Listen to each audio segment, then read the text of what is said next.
Hi everyone, my name is Agnese Daverio. I'm the programmer of the Edinburgh Jazz and Blues Festival, and today I will be hosting White Day's panel session titled Jazz and Tech.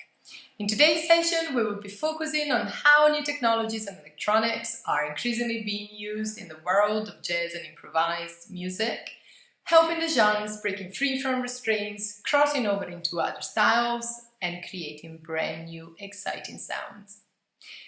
We will also be putting a spotlight on how the use of new technologies allow musicians to create a more interactive audience experience or amplify their sound on stage, or how it enabled them to keep the creativity flowing during the period of lockdown.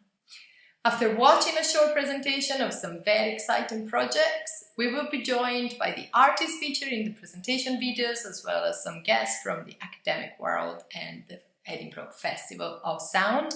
So we're hoping it will be a very lively conversation about the challenges and opportunities that lie ahead. And we hope you stay with us and join us, and there will be a chance to ask the questions to the speakers at the end of the roundtable conversation. So please stay with us, and we hope you enjoy. I'm Stuart Brown, I'm a drummer and I create live audiovisual drum triggering performances under the name Mindmoth.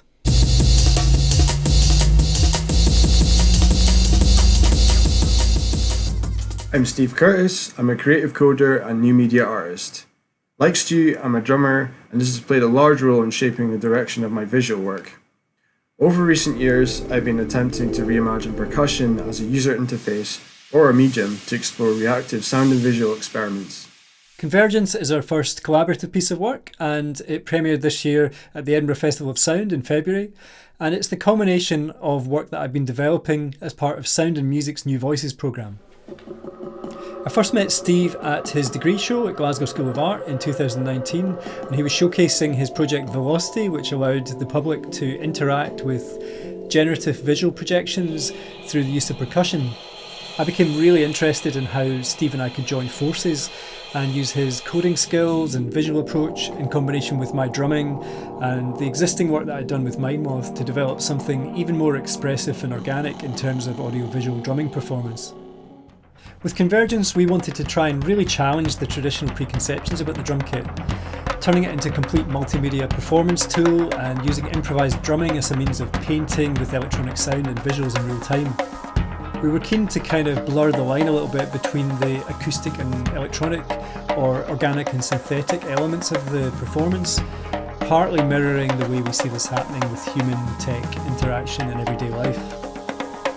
My setup is based around Ableton Live software and Rowan drum triggers, which allow me to trigger and manipulate electronic sounds and visuals in real time.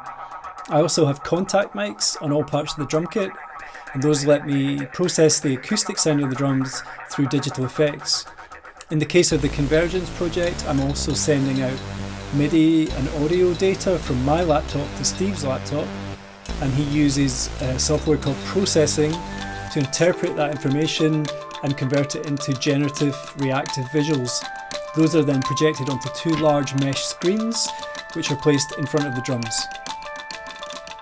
The performance begins with very free-flowing, improvised drumming, semi-acoustic sounds and very soft, organic visuals. But as the performance develops, the drumming style, the electronic elements and the visuals all become more digital and synthetic, eventually leading up to a kind of audio-visual digital meltdown. What's really interesting for me as a performer is that once you add these extra layers of electronics and visuals, not only are you able to manipulate those with your playing, but they also feed back into what you choose to play. And it becomes then a lot more like playing with other musicians or performers on stage, the only difference being that in this case, the performer's a laptop.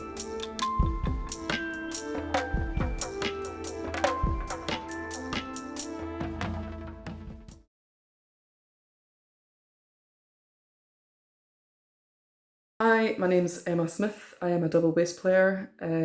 I have created this solo show called The Relentless Approach of Better Times, focused on the work that I do with Musicians Without Borders. I've travelled to Palestine and El Salvador in fairly short space of time. So this show is really just my own response to the work that I was doing there. Obviously, whilst you're there, your emotional response is kind of unimportant. You're there to support the people that you're working with. So kind of put your own response in your pocket, get on with the job. And because I was working for my organisation, but I was also there obviously as a musician and as a sort of solo artist. So there was really, to collaborate with anyone on this wouldn't quite felt right. So it's my solo project, and it's just been a way for me to process and kind of understand the work that I've been doing. The tech, I've been using obviously my double bass. Also, I've been working with Ableton using sounds that I recorded whilst I was in Palestine and El Salvador. At the time, it was just a different form of diary to keep when taking photos was maybe not suitable or appropriate, or writing things down was not possible. So I found myself with a whole bunch of site recordings from cafes, from shops, from villages, and that all fed into Ableton. Some of the samples were then processed quite heavily, some of them were kept pretty clean. Then I have a screen behind me on which I've projected photos and films, and that I've taken whilst being on location, and combined that with screenshots of news reports, and that's all going on behind me. In front of me on a mesh screen, there's I use VDMX for reactive visuals. That's not in the showreel you're going to see, but that's what I'm working on currently, is to have a more kind of immediate emotional effect on the screen in front. The impetus for this project was very much finding a way to process the work that I'd been doing in Palestine and in El Salvador. At the time when you're working there, your own emotional responses are really not that important. It's about the people you're working with whilst you're there. It's about supporting them. So really it was to try and find a way to process it, but also to kind of describe what it's like. So I needed to find a way to explain the facts of the situation. I needed to find a way to show some photos of what it's actually like, as opposed to what people think it's maybe like. I needed to find a way to shed some of my own emotional response and my own emotional kind of baggage from being there, and just to really try and create the headspace of what it's like in those places and what those people are living with. The advantages of embracing the new technology is that it really would have been impossible for me to stand there with a solo double bass, even with a solo double bass and a loop pedal, and really talk about the things that I needed to talk about in that show. So I needed to talk about the political situation, and for that I wanted to convey some facts and some direct quotes that had been bandied around. I needed to look at climate change and how that's affecting the knock-on effect of all these situations and how they combine, and just kind of how it affects me as a human being and what's my musical response to that. So without the layers of film, without the layers of sound, I just think that the sort of overwhelming chaos of it all would just have been impossible to convey. So I've been trying to find a way somewhere between documentary and emotional response, and without the technology that would be impossible.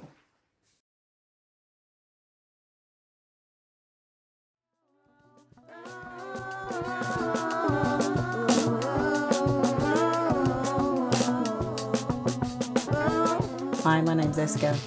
Peace, my name's Quake Bass. And this project is entitled The Black History Month.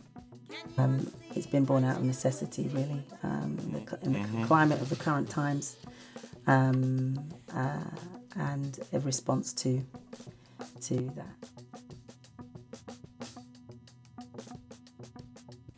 Working on Eska's current live show, that then became a big part of the catalyst, I'd say. Yeah. Because we'd already been in a room together, so there was already a Yeah. kind of working flow, do you know what I mean? And then that coupled with what Eska was just mentioning became, you know, essentially all of the impetus. It was like, why not? How could we not? You know what I mean? So, I mean, you know, well, Quake was why not? And I said, how? Shout out Wulu, my brother in the back. You know what I'm saying? Hey. And so I said to you, how? And you said, Yeah, well, yeah, exactly. I mean, obviously, Wulu's there, you know what I mean? We run the Room Studios, South London, part of the alumni of things going on in the area, as well as the creative community. And within that, we kind of had the notion that we need to keep our community connected, I suppose you could say. And that became, how do we do what we're doing in real space at the Room online? So to create a rehearsal space, create an environment that people can hang out and just play and chat, and do you know what I mean? The same thing that what we're doing here became finding software. The one we're using called Jam Kazam. There's like a jamming software for all of these things, future-proofed, because it was kind of like had the social media integration, which we was also thinking about. And then we used some software called Manycam for visual, to be able to see and get creative with the visual side, and you know, people get their own aesthetic involved with things. And then implementing MIDI into that became the third piece of the puzzle almost, because then it was like we had this way to make sure that everyone was listening to the same clock in real time, and also controlling each other's studios, and anything via MIDI became connectable. So then it was like, right, we can really play and feel like we're in the room together. And then developing that forward, by the time me and Eska was then talking, it was like, how can we, what can we, etc., etc. And then as of recent, we've been experimenting with the doubler. shout out to Voclear, and thank you for letting us try out Yep. the mic. Which really just to have this is, you know, this MIDI mic basically operated remotely, a remote MIDI network that Quake set up so that I would be able to control the synths in his studio. The additional feature with the Voclear is being able to assign parameters that It's vowel to sound. trigger effects that were then affecting Quake's drum pads. I assigned it to like different parameters on effects that were going via the trigger in my spaceship, I like to call it. You know what I mean? And then, you know what I'm saying, within that, it was just this other palette that was being created while we're playing. Do you know what I mean? A lot of what you're hearing there is like just experiments within that whole process, essentially.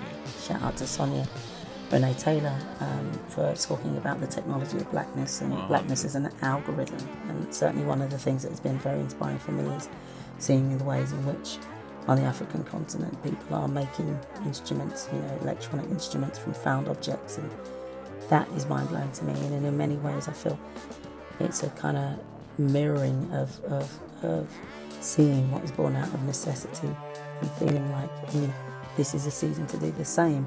It's, you know, and actually this is a really it's an opportunity to get back and play. It's an opportunity to get back and be childlike about our approach to things, and not be rushing into doing things in the same way.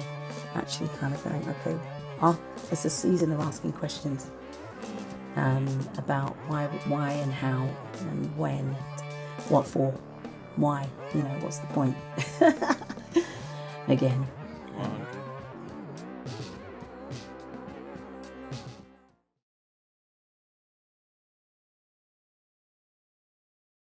Hello, my name is Tony Rue, band leader and pianist from Tinman and the Telephone.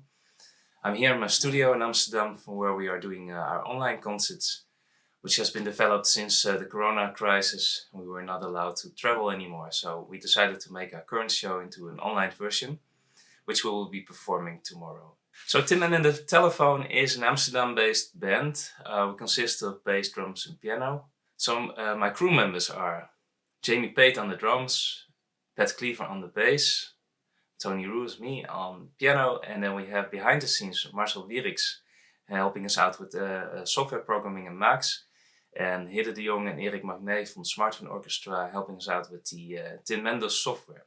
So we make interactive performances in which the audience plays a big role. That means they download an app which is called Tin Mendo, and it can influence to some degree what we play. So they can also create music themselves, let's say melodies, harmonies, rhythms, which then can be played by the equipment behind me. And we also improvise on that. And this band shares a lot of similarities with improv theater, because we like to be challenged in a way that we don't know what we're going to play. The audience is deciding, or the storyline is deciding on what we will be playing. And I think only that way you can really reach the point where you are fully improvising. So for me, that has been a core element of our work. Most of the videos are being triggered by the piano. I have a device on the piano that sends out MIDI, so I can trigger videos, lights, but also the mobile phones. And that part I think is very cool, especially now we do online concerts, because we can still use the app technology, so you can watch on your computer screen and at the same time you check out your phone, and then you can influence what we are playing, or maybe even control one of those things around me. We hope you join in and you can actually play or see all of this in action. We might see each other on Zoom. Thank you.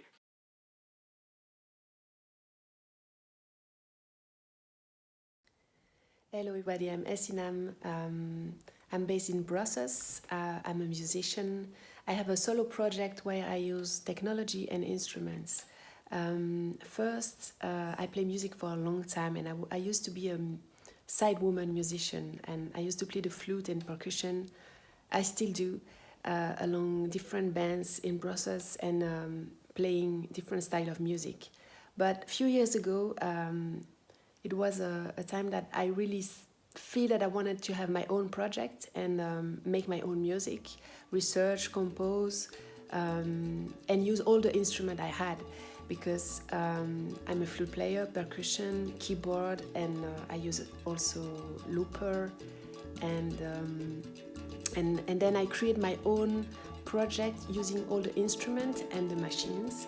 And the challenge is to stay organic using acoustic sound and electronic sound. And I think it's very interesting because it's always finding a good balance between the loop, the playing live, improvisation, the mix of sounds. So I think it's always, for me until now and after the years, something very creative and always a research.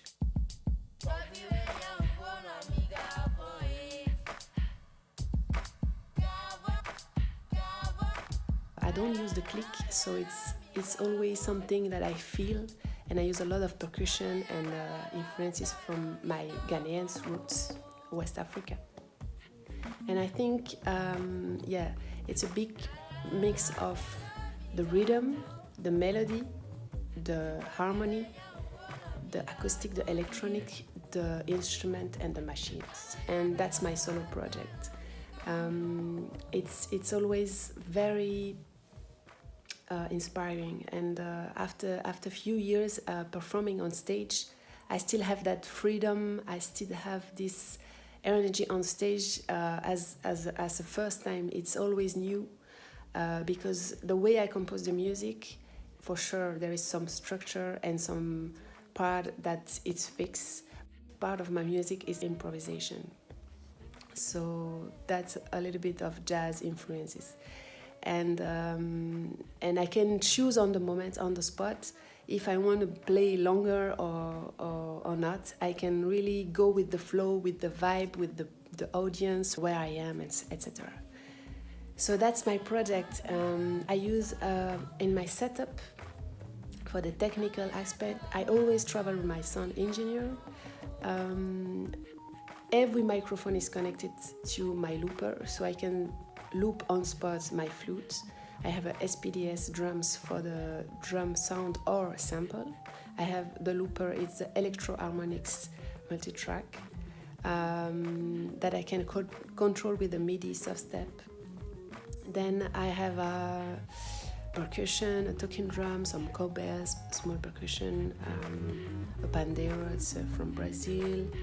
I have my flute, I have a keyboard, the microcork, and I have some effects like a delay and harmonizer, and I sing. So mixing all of that, I create my own music, and it's always very, very inspiring.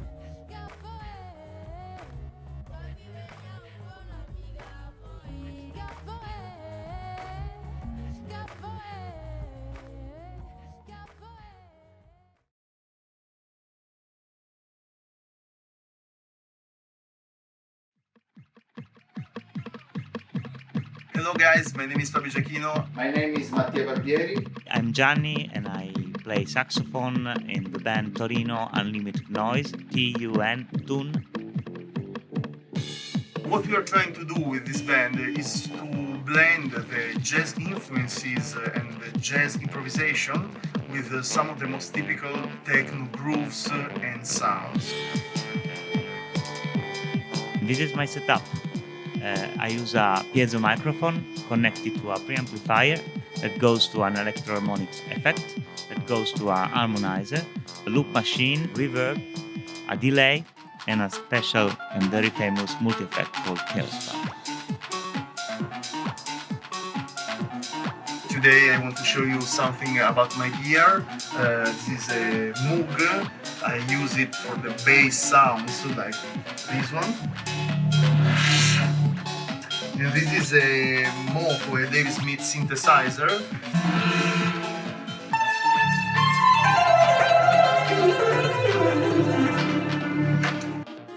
This one is a Roland multipad, and for click and MIDI master, this one is a drum machine by Roland, is a Peer Air 8.